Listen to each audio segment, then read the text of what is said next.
მშვიდობის მოგესალმებით კიდევ ერთხელ კომერსანტის დილა ეთერში და დღეს ჩვენი ტრადიციული რუბრიკა გვაქვს კონკურენცია და მომხმარებლის უფლებების დაცვა. დღეს ძალიან საინტერესო შემთხვევაზე кейსზე უნდა ვისაუბროთ, რომლის შესახებაც უფრო მეც ჩვენი სტუმარი გაგვაცნობს. მანამდე კი გეტყვით, რომ საქართველოს კონკურენციისა და მომხმარებლის დაცვის სააგენტომ სამედიცინო ესთეტიკური მომსახურების სექტორში შეპესე კლინიკა ჰელსი და კომპანიას მომხმარებლის უფლებების დაცვის შესახებ საქართველოს კანონის დარღვევის ფაქტი დაუდგინა. აი რას ეხება კონკრეტულად ეს შემთხვევა, სწორედ ამ თემას უფრო ცლად მიმოვიხილავთ.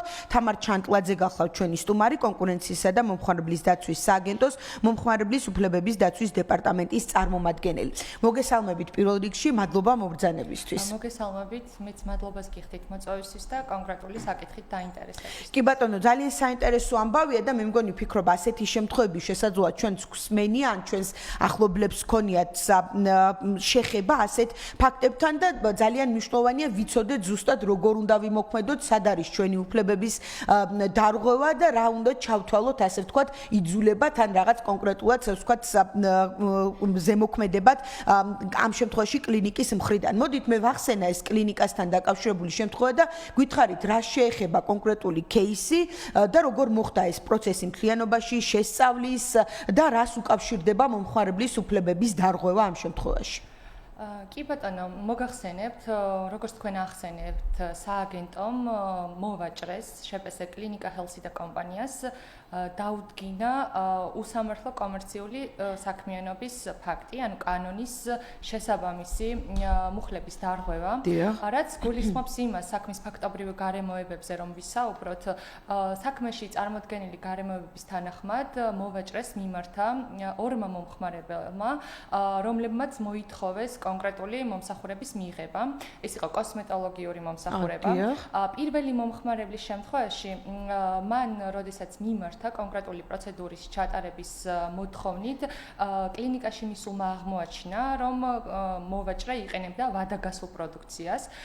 იქვე გააპროტესტა აღნიშნული ფაქტი და მოითხოვა ვადიანი პროდუქტით ჩანაცვლება აღნიშნული პროდუქტის, თუმცა გამომდინარე იქიდან, რომ ამის მოძიება ვერ შეძლო კლინიკამ, მას შესთავაზეს ალტერნატიული პროდუქტის გამოყენება, რომელიც მომხმარებლის განმარტებით საერთოდ არ გამოიყენებოდა საინjekციო საშუალებად. ამასთან მომხმარებელი განმარტავს პირველ შემთხვევაში, რომ კლინიკა სატელეფონო კომუნიკაციის გზით არაერთხელ ცდილობდა მომხმარებელთან დაკავშირებას და მისთვის შეთავაზების გაკეთებას კონკრეტული ხელსაყრელი ფასით, რომ მიიღო მას ეს კონკრეტული კოსმეტოლოგიური მომსახურება და ეს ნების ფორმირება მასზე იყო ზეწოლის და ასევე სტრესულ გარემოში მოხდა შეთანხმების დადება. რაც შეეხება მეორე მომხმარებელს, მეორე მომხმარებელი განმარტავს, რომ მან კლინიკაში მისვლისას სტრესულ გარემოში ასევე მანიპულაციური საშუალებით მოვაჭრეს მხრიდან გავლენის იმგვარი ფორმის ქონით, როდესაც მას არ ჰქონდა საშუალება, რომ მიიღო ეს გადაწყვეტილება გააზრებულად, ასევე კლინიკის თანამშრომლის დახმარებით გააფორმებინეს ცესხის ხელშეკრულება, რაც გულისხმობდა კონკრეტული მომსახურების ღირებულების გადახდას და ის შეიბოჭა იმგვარად ამოვალდებულებით, რომელიც თავისუფალი არჩევანის საშუალებით არ დადებდა ამ შეთანხმებას. შესაბამისად, ანუ თქვენთან ორი მომხმარებლის მხრიდან შემოვიდა ორი მომხმარებლის განცხადება იყო და საქმის გარემოებების მოკვლევისა და შეფასების შედეგად სააგენტომ ასევე დაადგინა, რომ ზოგადად მოვაჭრის მომსახურების სტანდარტი არ შეესაბამებოდა კანონის მოთხოვნებს და მას გავლენა ჰქონდა მომხმარებელთა ფართო წრის ინტერესებს. ეს არის ყოველთვის მნიშვნელოვანი, მიუხედავად იმისა, რომ სააგენტომ შესაძლოა ინდივიდუალური კონკრეტული განცხადებლის საფუძველზე დაიწყოს საქმის შესწავლა, აქ ყოველთვის სააგენტო აფასებს, რამდენად აქვს მოვაჭრის საქმიანობას გავლენა მომხმარებელთა ფართო წრის ინტერესებზე. აქვე მნიშვნელოვანია ის გარემოება, რომ როდესაც განცხადება შემოვიდა სააგენტოში და სააგენტომ რა თქმა უნდა მიმართა მოვაჭრეს, რომ წარმოედგინა პოზიცია განცხადების მიერ დაფიქსირებულ გარემოებებთან დაკავშირებით, პირველ ეტაპზე მოვაჭრემ გამოთქვა მზაობა თანამშრომლობასთან დაკავშირებით.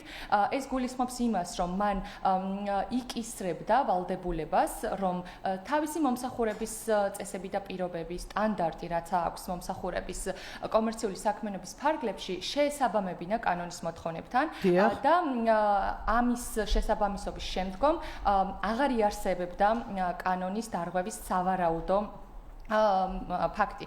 თუმცა მან აღნიშნული შეთანხმების პირობაც დაარღვია და შემდგომ სააგენტომ ხელახლა დაიწყო იგივე მომაჭრის მიმართ საქმის შესწავლა და უკვე როდესაც დადგინდა რომ ის საერთოდ აღარ თანამშრომლობდა სააგენტოსთან გარდა ორი მომხმარებლის უფლების აღდგენისა, ასევე ზოგადად მომსახურების პოლიტიკის გამოსწორების მიზნით, მას დაუდგინდა უსამართლო კომერციული საქმიანობის ფაქტი. კი ბატონო, პირველი ეტაპი, ესე იგი, მორიგებით დასრულდა, შეგვიძლია ვთქვათ, ხო, რახან თანამშრომლობაზე წამოვიდა. კი, კანონი ითვალისწინებს პირობით შეთანხმების შესაძლებლობას, პირობით შეთანხმების გაფორმების შესაძლებლობას მოვაჭრესა და სააგენტოს შორის, როდესაც მოვაჭრე გამოთქვამს მზაობას თავად, რომ სავარაუდოდ ის თვლის, რომ თავისი მომსახურების პოლიტიკა არ არის კანონთან შესაბამისი, გამოთქვას მზაობას, რომ ეს შეუსაბამოს კანონის მოთხოვნებს და ასევე აღადგინოს იმ მომხმარებელთა უფლებები, რომლებსაც ამ არასწორი პოლიტიკის შედეგად მიადგათ ზიანი. თუმცა მან აღნიშნული შეთანხმებაც დაარღვია.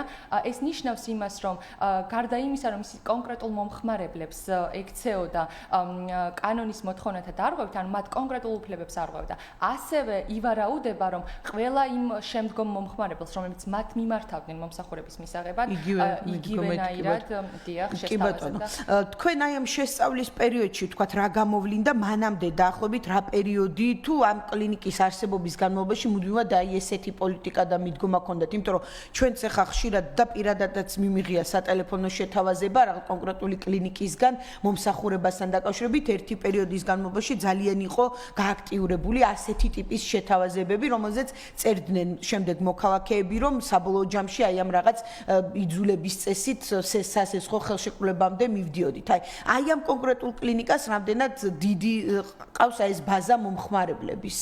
კი ბატონო, აქვე მე განმარტავ ზოგადად რა არის უსამართლო კომერციული კი ბატონო, ეს ძალიან მნიშვნელოვანია. და მანამ გეტყვით იმას, რომ ამ შემთხვევაში ჩვენ მომხმარებელმა, როდესაც მომართა სააგენტოს განცხადებით, ეს ხანგრძლივობა დათვლილია ამ ვადით. ანუ, როდესაც მან მიმართა კლინიკას, ჩვენ ეს შევაფასეთ. საქმის გარემოებები მეტყოლებდა იმაზე, რომ ათვლის წერტილი მომხმარებლის მიერ მიმართვის პერიოდად ჩაითვალა და შემდგომ უკვე მეორე მომხმარებელიც დაემატა, ანუ მანაც მომართა ამ კონკრეტული მოვაჭრის მიმართ სააგენტოდ, თუმცა ცხელი ხაზის მეშვეობით ჩვენ არაერთ კონსულტაციას გავცემთ ხოლმე მომხმარებლებზე, ანუ ეს აქტიურად მუშაობს ჩვენთან ცხელი ხაზი და ხშირად არის ხოლმე მომხმარებლები, რომლებიც იღებენ ინფორმაციას და ეს მნიშვნელოვანია იმ კუთხითაც, რომ ინფორმირებულობას ზრდის მომხმარებლებში, როდესაც ის სააგენტოს მიმართავს რეკომენდაციით, როდესაც კლინიკამ, მსგავსი კლინიკები, მსგავს შეთავაზებებს აკეთებენ სატელეფონო კომუნიკაციის გზით, გონივრულად წინ დახედული მომხმარებელი ამას ამოწმებს შესაბამის კომპეტენტურ ორგანოსთან, ამ შემთხვევაში კონკურენციისა და მომხმარებლის დაცვის სააგენტოსთან. შესაბამისად, საკმაოდ ფართო არის ქმედება, ანუ უსამართლო კომერციული საქმიანობა ამ კონკრეტული მოვაჭრის, იმიტომ რომ არაერთ მომხმარებელზე თუნდაც მხოლოდ სატელეფონო კომუნიკაციის გზით მას ჰქონდა მცდელობა, რომ შეებოჭა სახელშეკრულებო ვალდებულებით. უშუალოდ რაც შეეხება უსამართლო კომერციულ საქმიანობას, მნიშვნელოვანია განიმარტოს რაც თვლის კანონი უსამართლო კომერციულ საქმიანობას. უსამართლო კომერციული საქმიანობა, რომელიც კეთილსინდისიერების მოთხოვნებს ეწინააღმდეგება, რომელიც არსებითად უარყოფითად ცვლის, ან შესაძლოა შეცვალოს მომხმარებლის ეკონომიკური ქცევა კონკრეტული მომსახურების ან საქონლის მიმართ, რომელიც მას მიეწოდა ან მისთვის არის განკუთვნილი. ანუ აქ ორი კრიტერიუმია მნიშვნელოვანი, ის რომ არსებითად უარყოფითი გავლენა აქვს ეკონომიკურ ქცევაზე, მოვაჭრის ქმედებას და ის რომ მისი ქმედება არის არაკეთილსინდისიერი. ანუ სახელშეკრულებო ურთიერთობის მთავარი პრინციპი, კეთილსინდისიერების პრინციპს ეწინააღმდეგება. კანონი ასევე განსაზღვრავს უსამართლო კომერციული საქმიანობის სახეებს, ეს არის მოქმედებით გამოხატული შეცდომაში შემყვანი საქმიანობა და უმოქმედობით გამოხატული შეცდომაში შემყვანი საქმიანობა, ასევე აგრესიული კომერციული საქმიანობა. ამ კონკრეტულ შემთხვევაში სააგენტომ დაადგინა უმოქმედობით გამოხატული შეცდომაში შემყვანი საქმიანობის ფაქტი და აგრესიული კომერციული საქმიანობის ფაქტი. პირველ შემთხვევაში ეს არის მოვაჭრის მხრიდან ინფორმირების მიწოდების ვალდებულების სტანდარტის იმგვარი დარღვევა არსებითი, რომ ეს უარყოფითად ცვლის მომხმარებლის არჩევანის თავისუფლებას და მას იმ შემთხვევაში თუ ექნებოდა მკაფიო და ცხადი ინფორმაცია კონკრეტული მომსახურების თაობაზე, შესაძლოა აღნიშნული გარიგება არ დაედო. ხოლო რაც შეეხება აგრესიულ კომერციულ საქმიანობას, ეს არის საქმიანობა, რომელიც ყველა შესაძლო პირობით, ეს იქნება იძულება, შევიწროება, მათ შორის ფიზიკური ძალის გამოყენება ან გავლენის ბოროტად გამოყენება, მთლიანად ცვლის, ანუ ზეწოლას ახდენს მომხმარებლის გადაწყვეტილება უნარიანობაზე. მნიშვნელოვანია განისაზღვროს საშუალო მომხმარებლად ვინ ითვლება, ხო? ამ შემთხვევაში კანონი პირდაპირ ამის დეფინიციას, ანუ სამართლებრივ მნიშვნელობას არ გვაძლევს, მაგრამ სააგენტო საქმის შესწავლისას აქტიურად იყენებს ევროპის კავშირის მართლმსაჯულების სასამართლოს პრაქტიკას და აღნიშნულ პრაქტიკაზე დაყრდნობით საშუალო მომხმარებლად შეიძლება ჩაითვალოს პირი, რომელიც საკმარისად ინფორმირებული, გონივრულად წინდახედულია, თუმცა ეს ცნებაც ყოველთვის უნდა იყოს მორგებული კონკრეტულ საქმის ფაქტობრივ გარემოებებს და საშუალო მომხმარებლის ტიპური რეაქციის შეფასებისას უნდა იყოს მხედველობაში მიღებული ეს კონკრეტული ფაქტობრივი გარემოებები. ამ შემთხვევაში მომხმარებლები აცხადებენ ზეწოლას თვლიან მოვაჭრის იმქცევას, რომ იცით როგორი შემთხვევა იყო, რომ კონკრეტულ მომსახურების ფაზზე განსაკუთრებულ შეთავაზებას აკეთებდნენ, ეს იყო ინტენსიური, რომ ეს არის საუკეთესო ფაზი, განსაკუთრებული შემოთავაზება, ასევე აკეთებდნენ აქცენტს მომხმარებლების განმარტებით, კლინიკა აკეთებდა აქცენტს კანის მოვლის განსაკუთრებულ საჭიროებებზე, რომ ეს კონკრეტული პროცედურები იყო მორგებული მათ ინდივიდუალურ საჭიროებებზე და იმდენად ინტენსიური იყო ეს არასათანადო ზემოქმედება, რომელიც შესაძლოა არ იყოს არც კონკრეტულ შემთხვევაში, არც ფიზიკური ძალის გამოყენება, არც მუქარა, მაგრამ მოვაჭრის მხრიდან იმდენად მანიპულირება ხდება მომხმარებლების, რომ მას თან შემჭიდროებულ ვადებში და ინტენსიურად მას არ რჩება საშუალება, რომ გონივრულად წინდახედულობად შეაფასოს და მიიღოს შესაბამისი გადაწყვეტილება. ანუ საბოლოო ჯამში ხელშეკრულების სასესხო ხელშეკრულების გაფორმება მოხდა ნებაყოფლობით, თუმცა იმდენად მაღალი იყო წნეხი, რომ ამ შემთხვევაში არჩევანის ობიექტური გაკეთების შესაძლებლობა შეზღუდული ჰქონდა. ეს იმიტომ არის მნიშვნელოვანი, კანონის იმპერატიულად გრძალავს უსამართლო კომერციულ საქმიანობას და იმიტომ, რომ ამის დაცვის მნიშვნელობა მორგებულია მომხმარებლების ინტერესების დაცვაზე და ეს უზრუნველყოფს მომხმარებლის გადაწყვეტილება უნარიანობას. იმ შემთხვევაში, როდესაც მოვაჭრე არა კეთილსინდისიერად ცდილობს გავლენის მოპოვებას მომხმარებელზე, მას შეზღუდული აქვს გადაწყვეტილება უნარიანობა. და თქვენ სწორად აღნიშნეთ, რა თქმა უნდა, მხარე სესხის ხელშეკრულებისა იყო კონკრეტული მომხმარებელი, მან გააფორმა, თუმცა ეს გააფორმა ზეწოლის შედეგად. ასევე მე აღვნიშნე საქმის ფაქტობრივ გარემოებებში იყო მსგავსი ფაქტი, რომ ეს მოხდა პერსონალის დახმარების შედეგად. შესაბამისად მათ შესთავაზეს, რომ ეს ღირებულება იმდენად მნიშვნელოვანი იყო ეს პროცედურა მომხმარებლისთვის, რომ ის მზად უნდა ყოფილიყო კონკრეტულად ამ პროცედურისთვის სესხის ხელშეკრულებაც გაიფორმებინა. კი ბატონო, მოკლედ დადგინდა დარღვევის ფაქტი და როგორი არის გადაწყვეტილება, ანუ როგორია სანქცია, ან რა ევალება ამ შემთხვევაში უკვე მოვაჭრეს. სააგენტომ გამოსცა გადაწყვეტილება დარღვევის დადასტურების თაობაზე. ეს პროცესი გულისხმობს იმას, რომ მოვაჭრეს აქვს ერთი თვიანი ვადა, რომ აღმოფხრას ის არა კანონიერი ქმედება კომერციული საქმიანობისა, რაც კანონთან შეუთავსებელია, ანუ თავისის მომსახურების წესები და პირობები შეუთავსოს კანონის მოთხოვნებს და რა თქმა უნდა, ამ კონკრეტული მომხმარებლების უფლებები აღადგინოს. იმ შემთხვევაში, თუ მოვაჭრე კანონი დადგენილ ვადაში არ შეასრულებს გადაწყვეტილებით ნაკის ვალდებულებას, სააგენტო გადადის შემდგომ ეტაპზე, რაც გულისხმობს იმას, რომ საფუძველი იქმნება სამართლებრივი დაეკისროს დაუშვა მოვაჭრეს სანქცია. სანქციაზე მე მოკლედ ვიტყვი, დიახ. რომ ასეთ შემთხვევაშიც კი, როდესაც სააგენტო ადგენს უსამართლო კომერციულ საქმიანობის ფაქტს, რაც როგორც თქვი, რომ კანონი იმპერატიულად არის მკაცრად აკრძალული, სააგენტო სანქცია არის პრევენციული ხასიათის. ანუ ის რეპრესიული არ არის. პირველ ეტაპზე არ ხდება მოვაჭრის დაჯარიმება, ანუ მას მაინც აქვს ვადა, გონივრული პერიოდი, კანონით დადგენილი კონკრეტული ვადა, რომ საქმიანობა შეუსაბამოს კანონს იმგვარად, რომ აღმოფხვრას კანონის შემდგომი დარღვევის რისკები. შესაბამისად, თუ ეს არ მოხდა, სააგენტო დააკისრებს მოვაჭრეს